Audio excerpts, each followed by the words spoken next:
ওই দোস্ত তুই এখন থাইলি? দোস্ত মার্কেটে গেছিলাম, আমরা দুইজনে দুইটা জ্যাকেট কিনছি। জ্যাকেট কিনছা? সুন্দর আছে তো। কয় টাকা নিছে রে?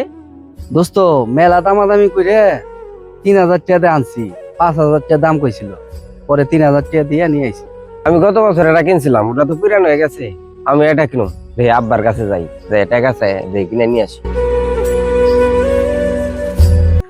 আব্বা, কিরে বাজান? আমার 3,000 টাকা লাগবে। কেরে বাজান, 3,000 টাকা দিয়ে কি করবি? আমার বন্ধুরা সবাই শীতের পোশাক কিনছে, ওই 3,000 টাকা দিয়ে আমিও শীতের পোশাক কিনি। বাজান, গত বছরই তো তোমার এটা 3,3200 টাকা দিয়ে শীতের জ্যাকেট কিনাম। এবছর ওইটা দিয়ে চালাও। কি কও আব্বা, আমার বন্ধুরা সবাই নতুন জ্যাকেট কিনছে, আমি ওই পুরাতন জ্যাকেট নিয়ে ওদের সামনে যাইতে পারো? আমার একটা মান সম্মান আছে না? বাবা রে, বিলাসিতা সবার জন্য না। বিলাসিতা যারা করবে, যারা উপযুক্ত, তারাই বিলাসিতা করবে, আমাদের জন্য না। আমরা হলো মধ্যবিত্ত পরিবার। মধ্যবিত্ত পরিবার এটা হিসাবের মধ্যে চলে। হিসাবে ভুল করলে বাবা আমরা আরো নিম্নবিত্ত হয়ে যাব। কারণ ইনভেস্ট করতে হবে। ইনভেস্ট না করে, হিসাব না করে চললে ভবিষ্যতে তুমিও বিলাসিতা করতে পারবে না। তুমি যদি নিজেই বিলাসিতা করতে যাও, তাহলে ভবিষ্যতে তোমার ছেলে পেলে আরো নিম্নবিত্ত হয়ে যাবে। এই যে আমাকে দেখো, তোমার তাও গত বছর শীতের পোশাক কিনে দিছি, এবার আবার চাচ্ছ।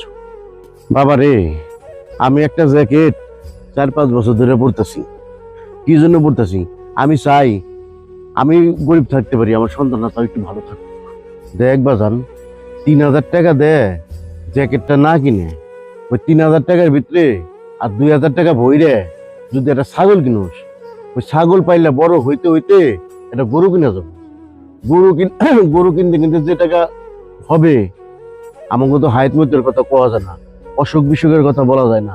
আমি যদি আর অসুখেও পড়ি, টাকা যে সঙ্গে হয়ে যাবো, ওই টাকা দেয় আমরা চিকিৎসা নিতে পারো, এটা একটা ব্যবস্থা করতে পারো। আর এখনই যদি এরকম বিলাসিতা করি, তাহলে তো আমরা আস্তে আস্তে আরো পিছিয়ে যাবো। বিলাসিতা তো যার আছে সে বিলাসিতা করতে পারো। বাবা রে, আমাকে এখন তো নাই। আমাকে একটু হিসাব করে চলে টাকা যে সঙ্গে হইব, সেই সঙ্গে আমরা সব বিলাসিতাই করতে পারবো। আব্বা, আমি বিষয়টা বুঝছি, আসলে টাকা পয়সা কামান অনেক কঠিন, ঠিক আছে? এই জন্য আমি গত বছরটাই করুম, আমার নতুন জ্যাকেট লাগবে না আব্বা।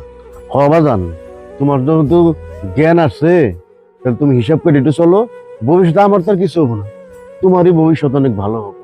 তুমি ভবিষ্যতে তোর বউ পোলাপান নিয়ে সুখে শান্তিতে বসবাস করতে পারবা।